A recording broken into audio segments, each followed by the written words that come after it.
Live 24/7 માં આપનું સ્વાગત છે। વેરા પોલીસ સ્ટેશનમાં પ્રોહિબિશનના ગુનામાં છેલ્લા 6 માસથી નાસ્તા પડતા વોન્ટેડ આરોપીને પકડી પાડતી local crime branch Tapi parole furlough squad Tapi LCB પોલીસના માણસોએ પોતાના અંગત બાતમીદારો રોકેલા હતા। દરમિયાન એલસીબી પેરોલ ફ્લો સ્કોડ તાપીના માણસો સાથે ઉચ્છલ પોલીસ સ્ટેશન વિસ્તારમાં પેટ્રોલિંગમાં હતા।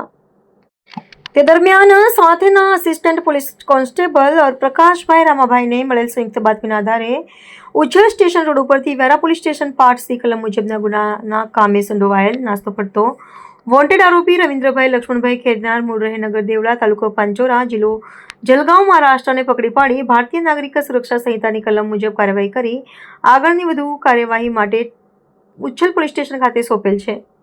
આ કામગીરી કરનાર team police inspector Shri DS Gohil, Shri NG Panchani, LCB Tapi police inspector Shri JB Ahir parole furlough squad તાપીનાઓની સીધી સૂચના અને માર્ગદર્શન હેઠળ police sub inspector NS Vasava parole furlough squad Tapi તથા એએસઆઈ બિપિનભાઈ રમેશભાઈ લવજીભાઈ પરબતભાઈ અરુણભાઈ જાલમસિંહ તથા પ્રકાશભાઈ રામાભાઈ નાઓએ કામગીરી કરી છે।